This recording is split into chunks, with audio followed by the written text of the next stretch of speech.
Volkswagen T-Roc, ќе го наречам тираносаурусот на Volkswagen, затоа што буквално ја изеде конкуренцијата. Тоа е најпродаваниот SUV во Европа за 2025 година и често пати беше во трка за најпродаван воопшто модел во Европа со Renault Clio, со Dacia Sandero и со Tesla. И е втор најпродаван SUV воопшто на светско ниво на Volkswagen, под Tiguan секако, затоа што се продава главно во Европа, односно само во Европа, додека Tiguan е светско животно. И зарем треба да наведам дека машинава изгледа убаво. Колава изгледа убаво, заводливо, заносно, динамично, отмено, модерно. Жолтава боја е стандард. Значи, заштитна боја на T-Roc и не се доплаќа ништо, не условува Volkswagen со вакви тркала, со такви тркала, сега за да се добие овој изглед, вистина е дека треба да се посегне прво по моторот со 150 конски сили, од двата мотори што се нудат сега, има еден со 116, еден со 150 конски сили, ова е со 150 конски сили, па плюс мора да се посегне и по нивото Airline и личи. Секаде го има тоа Air. И не изгледа како Volkswagen. Volkswagen до сега мораше строго да се придржува до една шема на дизајнот. Сите модели мораат да изгледаат како Golf, како Polo, како Passat. И тоа секако дека беше добро за кругот на купувачи на кои што има милина кога ќе видат Volkswagen, меѓутоа има и друг круг на купувачи кои што ги сакаат квалитетите на Volkswagen, имијќи се, меѓутоа сакаат малку повеќе во дизајнот. Еве го дизајнот. Колава е направена со љубов, со сакање. Многу детали, многу внимание, ја обожувам. Изгледов на вистина во живо кога ќе се погледне, остава впечаток. Остава впечаток, свежина, динамичност, убава е. И ја направија со толку љубов затоа што се продаде фантастично. Постигна одличен успех. Секако дека тоа е нова, комплетно нова моделска серија и прв модел кој што успеа да го престигне Golf во продажбата. Условно кажано прв, меѓутоа во така подолга рамка. Постоеше една резерва при осмислувањето на претходната генерација на првиот T-Roc, затоа што требаше Golf да се заштити. Меѓутоа Golf е институција, силна институција, не може туку така да се симне од тронот, се уште секако го држи својот примат во компакт класата. Тоа е трет модел кој што го има новиот дизајн на Volkswagen, кој што не личи на Volkswagen, а пак луѓе за брзо време научија да го сакаат и да го препознаваат овој изглед, на новиот изглед на Volkswagen. Предходно се појавија ID7-цата, значи електричниот Passat, кој што има одлична продажба и покрај тоа што е електричен, тоа е друга приказна. Испадна дека пазарот сепак ги сака електричните автомобили и Tayron. И сега доаѓа T-Roc. Овој дел секако му дава карактер, го имаше и од предходникот, тука е дополнително нагласено, се чини, има некои стилски зафати кои што прават да изгледа како да е по налегнат опашот, како да стадното стакло да е повеќе налегнато, налегнато, меѓутоа се добива, се издолжува. Убаво изгледа, елегантно, совршено, вклопено, хармонично.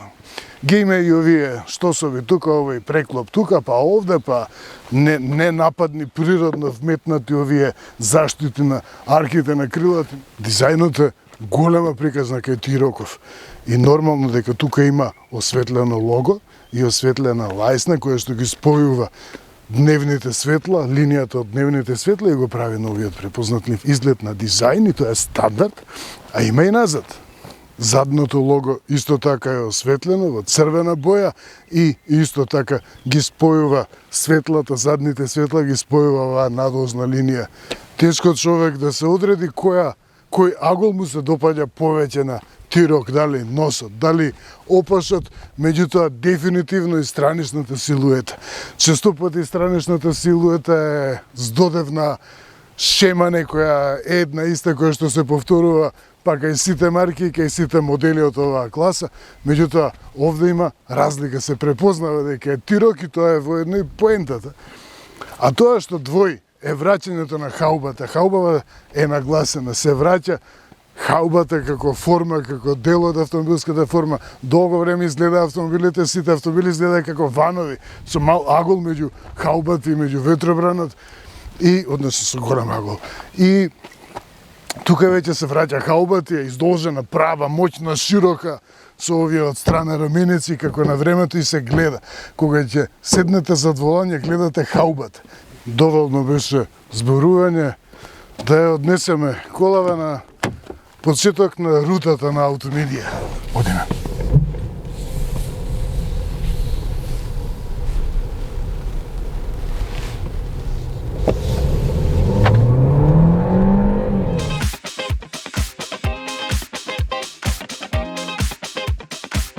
Да провериме дали таа префинетост што ја прикажува во изгледот, во изработката и воопшто во целата појава на T-Roc, на Тираносаурусот, односно рок звездата на Volkswagen, дали и во возење ја покажува таа префинетост. Малку врне, малку повеќе. Рачката на менувачот е поставена тука. Нема тајни во ракување. Ова е 1,5 литерски мотор TSI, кој што е изведен како плаг хибрид. Мощноста е 150 конски сили, а изведен е како плаг хибрид со стартер генератор 48 волтен, кој што е еве старт.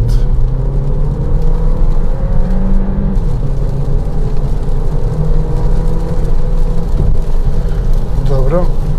Чуда се случуваат во моторов, не е само 1,5 литерски со турбо наполнење и директно впрскување, туку има уште многу други работи. Работи во Милеров циклус, тоа е штедлив циклус на работа. Меѓутоа, тоа што го постигнува Милеровиот циклус на работа во поглед на штедливоста, го навеместува турбината. Тоа е веќе друга приказна. Ајде да забрзаме малку. Користи и технологија ACT, односно при мало оптоварување, ниско оптоварување, се префрлува моторот на работа само со 2 цилиндри. И работат првиот и четвртиот цилиндри, се исклучуваат вториот и третиот. И тоа не се чувствува, значи многу пати го имам возен овој мотор, кој што е произлезен од 1,4 литерскиот, основата е таа. Меѓутоа не се чувствува навистина кога ќе се префрли на работа во 2 цилиндри, затоа што тоа се мали оптоварување, ниски оптоварување и помага. Секако тоа е технологија која што одамна е совладена, не е новина во Volkswagen, значи долго време ја има. Понатаму има и вариабилна геометрија на турбо полночот. Впрскувањето работи под притисок од 350 бари, што е можно е високо, тоа е двојно повисоко од колку стандардот е некаде 200. И тука веќе прилега да зборуваме германски. Ово е тука круг, се нарекува Fahrerlebnis Schalter, односно прекинуваш за возачкото доживување на прекрасен германски јазик. Што значи тоа? Дека можам да избирам меѓу економична програма, комфортна програма, спортска програма или можам да си нагодам како што ми е мене задоволство. И тука може да се избира атмосфера, ова е нешто ново. Да видиме. Joy, ова ми е премногу пинк. Има некој лаунч, енергетик црвено, да има црвено, да. Volkswagen. Графиката и брзината на работа навистина напредува на далеку веќе. И ова ми функционира малку не германски. Значи, префрлувањето од атмосфери на возачки профили со лизгање лево-десно ми е тоа добро. Не ми е најпрактично, ја штосно да, меѓутоа не ми се допаѓа нешто многу тоа. Ова е R изведба, значи спортска изведба. Врвната спортска изведба. Многу добро реагира, управливоста навистина уште сега остава впечаток. Германска работа. Што да правиме? Луѓето знаат да направат германски автомобил. Така, значи во наводница има прогресивно управување. Не е само значи вариабилна поддршка на серво управувањето, туку е вариабилно затоа што е Airline Тоа значи дека е променлив преносниот однос и се покажува тоа на дело. Еве го. Да. Навистина. И подвозјето тука реагира многу добро. Тука има куси неравнини, затоа што на спуштање камиони ве правеле набори на асфалтот и на многу места има набори, меѓутоа Volkswagen-чево навистина покажува комфор, смиреност. Тивко, добро е придушено, уште сега, значи зборувам за први впечатоци. Во споредба со Golf, предната оска има за 3 см поширока трага, односно според Volkswagen интерно се нарекува Spurtzwei, односно втора трага. Поширока трага има, а тоа значи, да видиме сега, не е се престигнува тука. Не е за престигнување. Тоа значи дека тие 30 мм носат поголема стабилност во свијаци. Значи, ја има таа прецизност во свијаци, таа германска прецизност. Управувањето е директно, прецизно, со многу добра сервоподдршка, многу добра модулирана сервоподдршка. Не е прелесно, не е претешко.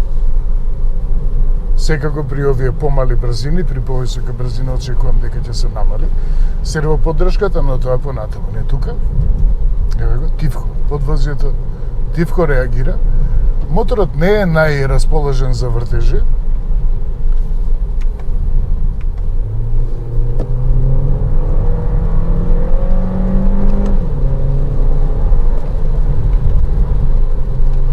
Да, имам рачни команди. Сега малку се пластични овие. Можела малку металче да стават. Меѓутоа, секој евро денес е значајно.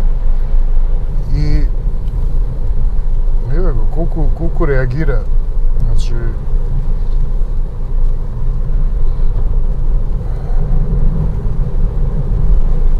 но пак делува лесно. И тоа е воедно и предноста од кросовер концептот. Кај SUV е повисоко тежиштето, повисока е каросеријата, поголема, помасивна, друг е тежничкиот распоред, друго е чувството во возење, не може да има таа динамика. И наспроти тоа, кросоверов има пониско тежиште, е подиректен, подобро амортизира, нема потреба да се скрутува дополнително за да лежи добро во свијаци. И тоа му дава и малку повеќе простор за подвозјето да работи и комфортно таму кај што може. И мора да се призна и за седиштава. Значи, како што сум седнат, не сум поместен. Значи, ако седиштото не ви одговара или ако не ви е добра ергономијата, ќе гледате да се поднаместувате постојано. Меѓутоа, откако седнав, не сум поместен чека да се поднаместам. И одлична странична поддршка. Средината е помека, да. Меѓутоа има фантастична странична поддршка и високо до сега. Значи и рамениците ми ги покрива. Volkswagen. Тука не е само Volkswagen, туку има и Audi, и Porsche, и Lamborghini, и што има друго? Bentley, добро, ајде. Да не претерувам сега, меѓутоа тоа е големиот концерн. Се што знае концернот, целото знаење и искуство што го има е применато. Згодна работа, додека тука возам бавно, е тоа што има брз пристап до системи за асистенција. Значи не мора да барате да влегувате во мени. Е сега, да. Не ме предупреди за ништо. Speed warning. Тоа ќе го оставиме сега. Меѓутоа, во секој случај е згодно тоа што е веднаш тука. Веднаш на дофат. Тука ги има и овие брзи функции, тоа го има од претходно веќе. Многу побрзо работи и веќе не пречи тоа што е толкав дисплеј во средина, значи не ми пречи за тоа што графиката е многу подобрена, брзината е подобрена и функционалноста. И тоа ми се допаѓа, подвозјето. Значи, чувството на Volkswagen го имате. По 29 км, односно сега ќе биде 30, имам просечна потрошувачка 8,2 и Сега ќе префрлам во спортска програма за еден добар спринт тука на вклучувањето на автопат.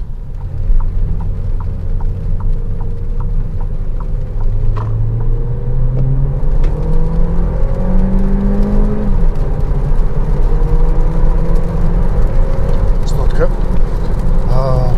Да, многу брзо менува, побрзо ги менува степените, неосетно ги менува. Да видим уште едно меѓу забрзување.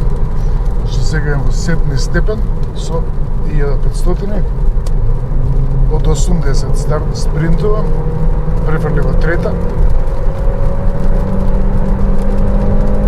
120, 6200 и го смени на 6200. Да, моторот не е најтркачки, меѓутоа ова не е и максимумот што Volkswagen може да го понуди во T-Roc, затоа што ќе има и 2-литерски мотор со 204 конски сили, кој што доаѓа само со погон на сите тркала. Таму веќе нема забелешки. Тука си управува сама. Префрлив на Travel Assist и се грижи за се, за следење лента, забавување кога ќе има побавно возило пред мене, забрзување кога ќе се тргне возилото, намалување на брзина од свијаци.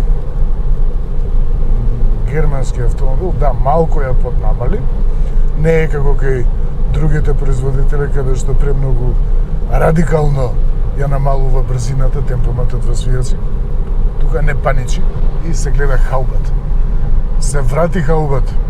Едно време кога беа испаничени производителите за да ги направат каросериите како сапунче за да ја направат каросеријата аеродинамична, па носот исчезна со децени, еве го сега се враќа носот, има 0,29 коефициент на отпор, ЦФ, што е за 10% по-малку, по-добро во споредба со претходниот T-Roc.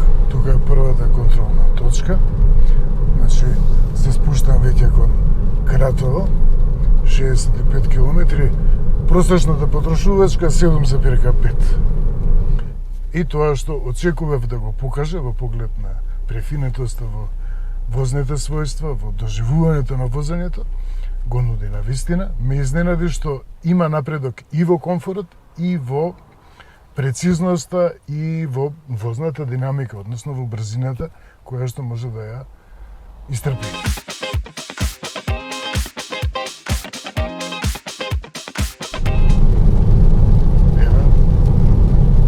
Одлично странично држане. Ова е побавен свиок, меѓутоа е поостар свиок и не е толку беззначаен, меѓутоа ме одушеви колку прецизно ја следи линијата, без никаква појава на подуправување. Очекував барем малку да се јави потреба да коригирам, да додадам волан. Бегувам во Кратово со просечна потрошувачка од 5,7 литри. Главно е спуштање од Страцин,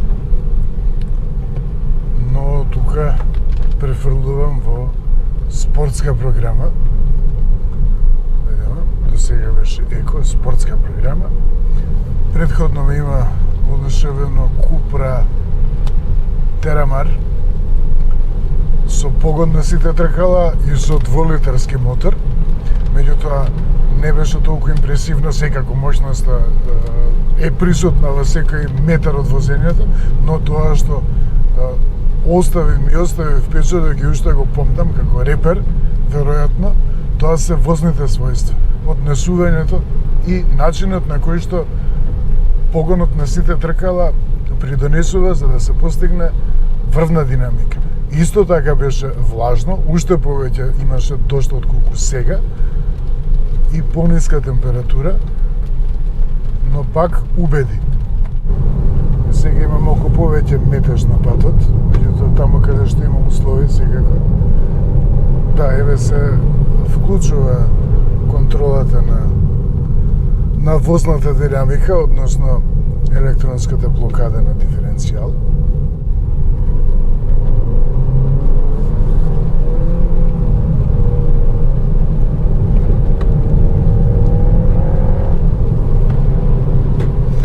Секако многу помага и тоа што има можност за рачно менување на степените.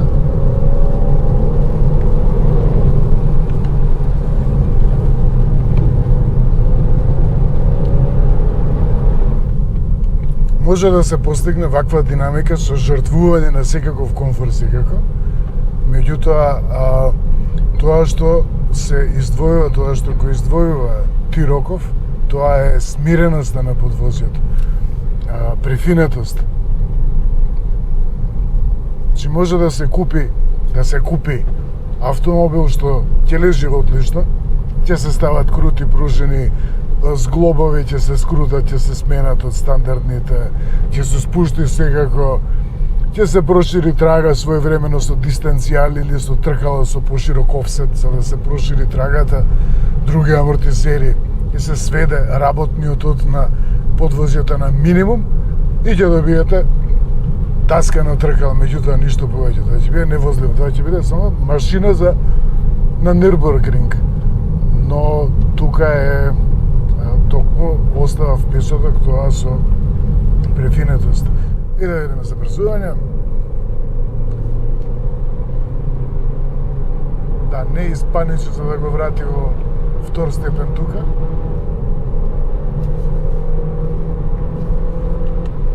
Брзо менува. Да, и брзо враќа. Брзо враќа. Држи. Толку. Зачудувачки голема резерва. Изненадувачки голема резерва. И има долго подрачје, значи не влегува нагло, ненадејно, лошо во гранично подрачје, туку го најавува тоа подрачје и тука во поглед на стабилност, во поглед на возачкото уживање, во поглед на инженерингот, на германството во Тироков, има огромна резерва, значи, со овој мотор. А тоа значи дволитарецот со 204 конски сили, погон на сите тркала и со друг менувач. Исто така е DSG, меѓутоа е сосем друг. Тоа би било вистински монструм.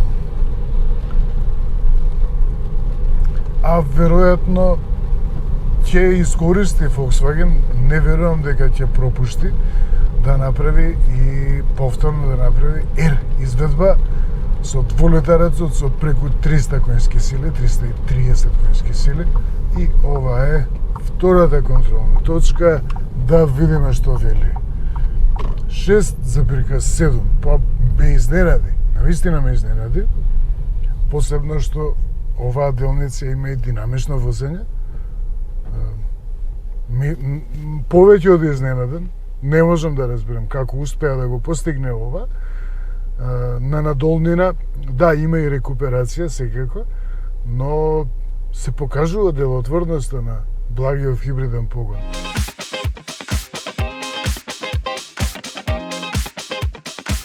По најмазниот пат во светот, односно барем во Македонија, не е најтивка, има модели кои што биле потивки или субјективно сум ги доживувал дека е потивко возењето, меѓутоа и ова е ниско под просекот секако, мислам над просекот, во смисла на тоа дека е подобар од повеќето автомобили, под тивок овој Тирок.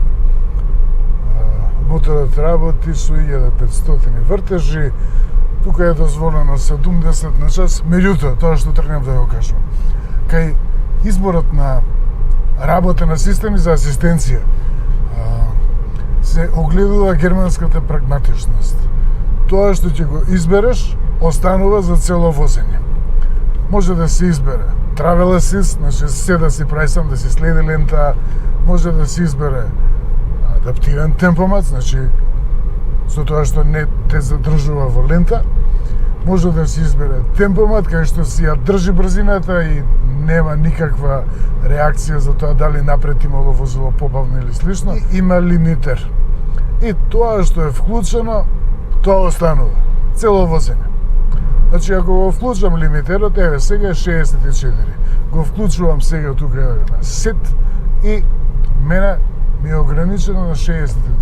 Стопирам, запирам, што и да е, можам да направам cancel. Меѓутоа, кога ќе притиснам на resume за да го вратам предходната поставеност, пак си работи како лимитер. И тоа е таа германска прагматичност. Не ми се допаѓа тоа што брзо го менува, значи брзо го менува приказот и Volkswagen ќе го вади спектакуларни вредности за потрошувачката на овој дел, 3,1, 18 км од пробиштип, меѓутоа 3,1 просечна брзина 67. Сега предстои тумби-румби патот. И веднаш се покажува овој пат штом скршнете кај крупиште во правесно штип, ви пречекува овој пат, добре дојде. Ова се 19-ки патен тркала, 225, 45, 19. Hankook Ventus за SUV со овие гуми примерно. Да, остава впечаток дека е малку покруто подвози од обично на овие неравнини како со воз, кога проаѓа воз по споеви на шински споеви, така и на овој пат. Во поглед на тоа што го испорачува како возна динамика, стабилност, уживање, тоа што малку повеќе ќе се припотресе на овие неравнини е беззначајно. Еве го. Ето.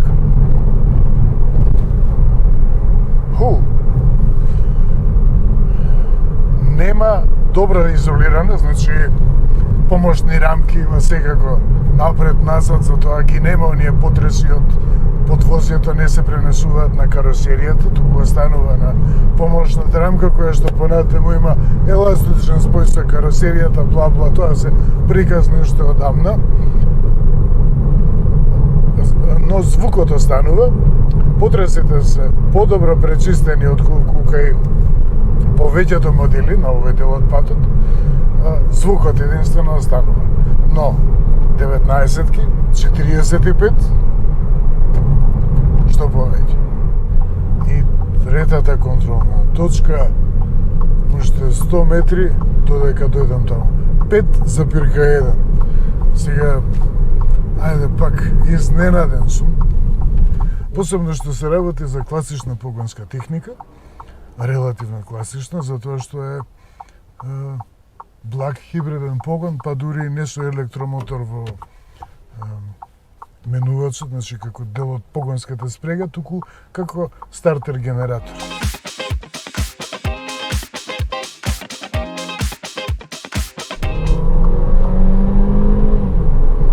До 6200 ми чинам дека се врти. Да. Тука е надолнина, не треба ова нешто многу да импресионира забрзувањето надолу, но добра изолација на звук, комфортно подвози и на оваа брзина, значи на автопат, тоа се друг вид на нерамнини на автопат, темпо 110 со некаде околу 2300 вртежи, 2500, да, 120 со 2500 вртежи. Ужас се споевиве.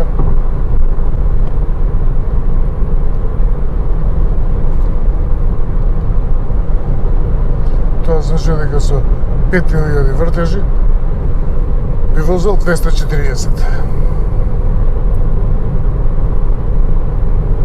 Во економична програма е и на координава кон кула.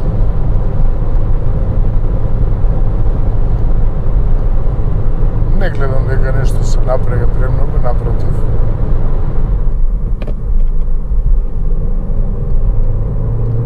Да, во економична програма е и не паничи премногу за да врати во пренизок степен. Еве се гледа дека моторот не е оптимиран за да работи во високо подрачје на вртежи, со високи вртежи, не е така роден. Меѓутоа, не е таа ни намената. да не се забораваме, значи влече дефинитивно. 60. Во третиот степен.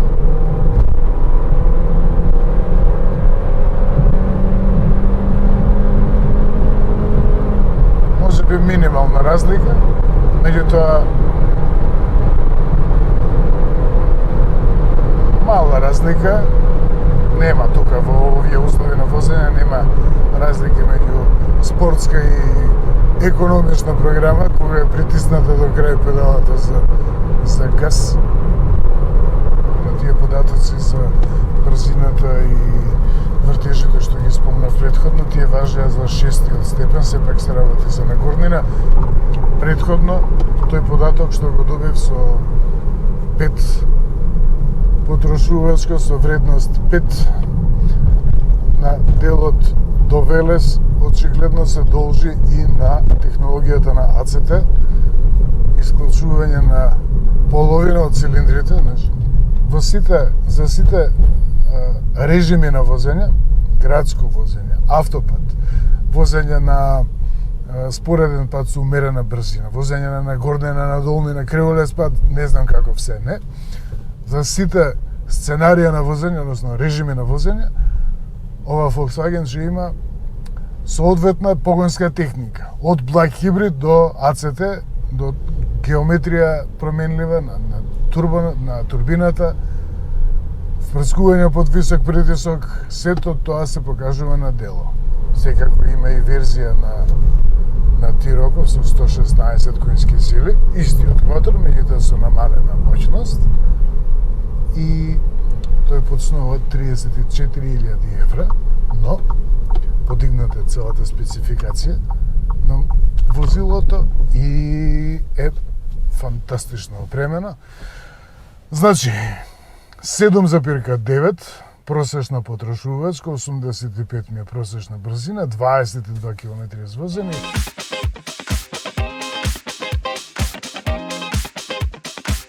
И тема внатрешност. Тоа беше чувствителна тема кај првиот Тирок, затоа што беше изработен со голема резерва.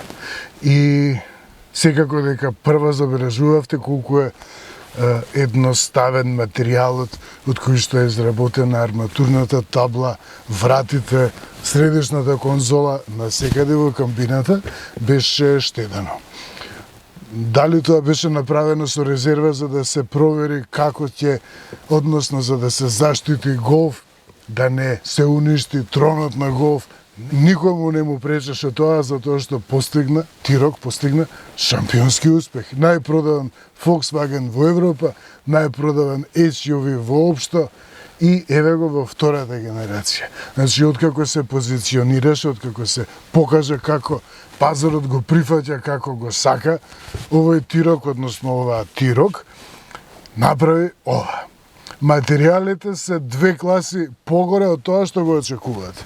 Ова е фина некоја, убаво дебел појас, дебел широк појас со нешто што личи како платно, може би е тоа и рециклирано, овде има нешто што личи како метал, како алуминиумче. Не звучи ефтино, не е проблем, па ова е меко обложено, има некој сундјерче тука, од овде надолу веќе почнува поевтина пластика, но има и добра облога.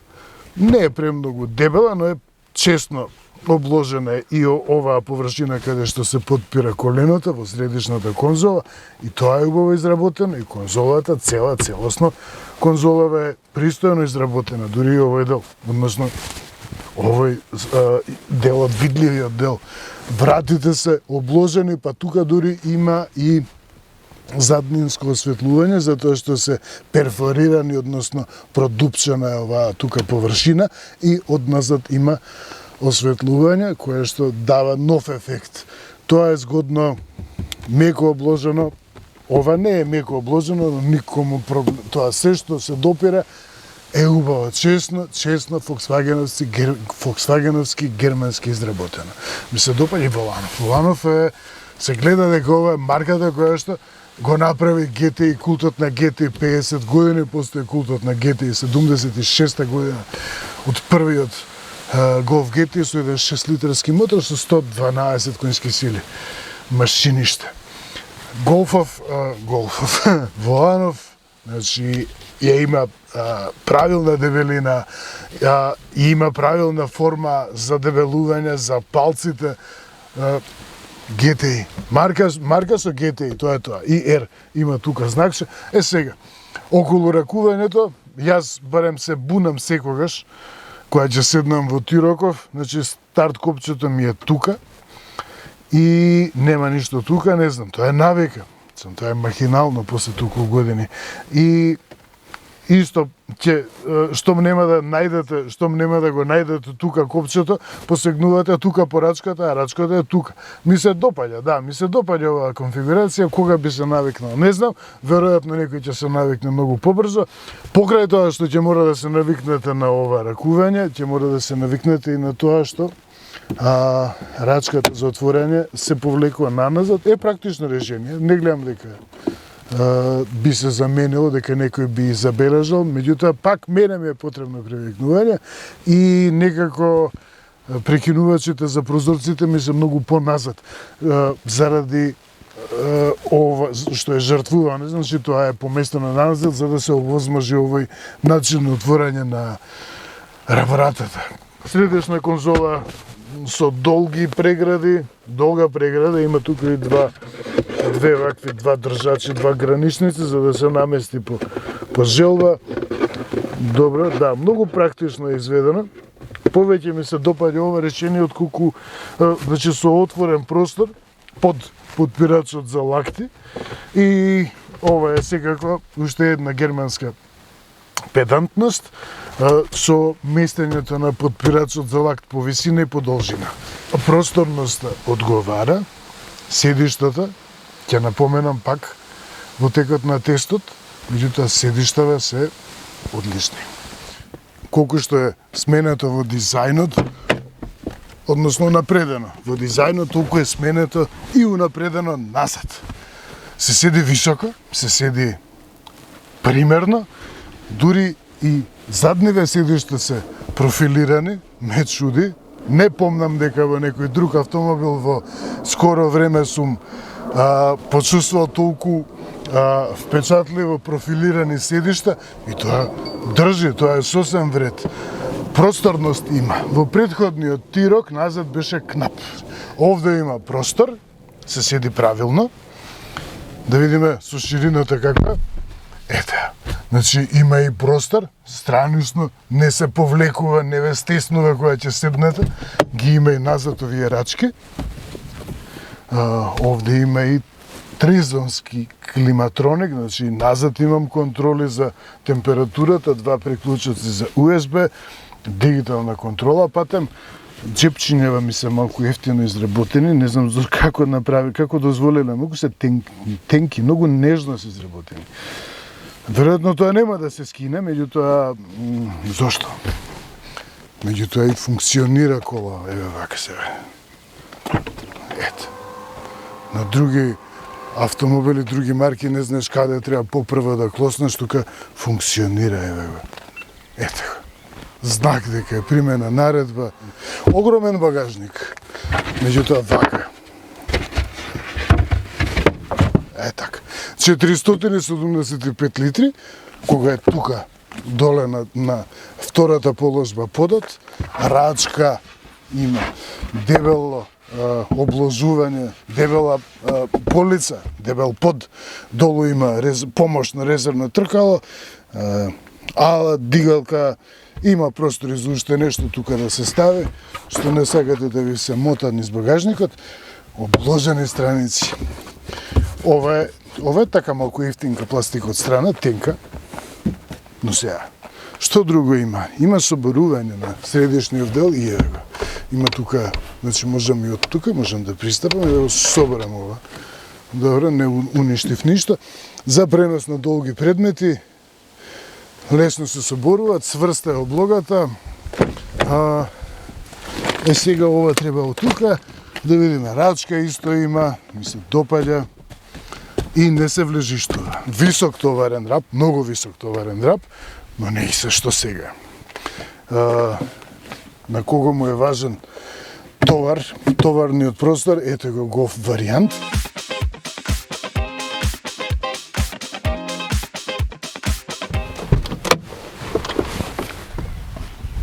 И за заклучокот би требало нешто паметно да се каже, меѓутоа, јас ќе се повикам на моите години. Оваа тирок ме потсеќа на времето некаде на преодот меѓу 80-тите и 90-тите години. Тоа е време кога пазарот сакаше GT компакти и браншата соодветно одговараше со GT модели. Volkswagen секако имаше тогаш Golf GT, тоа е во едно поглавјето на Golf GTD пред GTI, тоа е исто едно важно поглавје на Volkswagen и на Golf и воопшто на целата бранша. Луѓето сакаа GT машини, кои што нудеа стилска отстапка, стилска надградба во насока на спортска динамика, кои што беа богато опремени и кои што беа со посилните мотори. Не со најсилните, меѓутоа со посилните мотори. Ако Golf GTI имаше 110 конски сили или 129 конски сили, GT имаше 90 конски сили, меѓутоа беше богато опремен, имаше стил, се препознаваше, двоеше.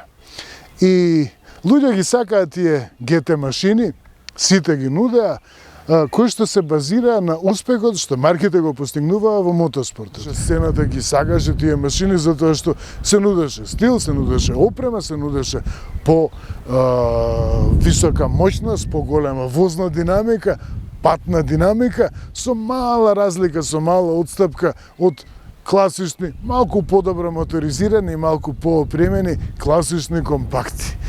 И помнам дека на тоа време секаде, каде и да отидев на летен одмор, на море, на езеро, на планина, секогаш ќе се појавеше по некој GT, главно Golf GT.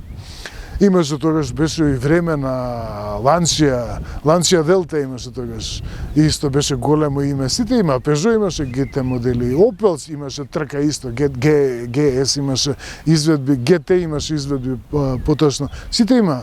Меѓутоа, Golf како примус во компактната класа секако имаше најсилен GT имидж и од GT меѓу другото. И каде и да отидев, секојаш ќе се појавеше по некој GT.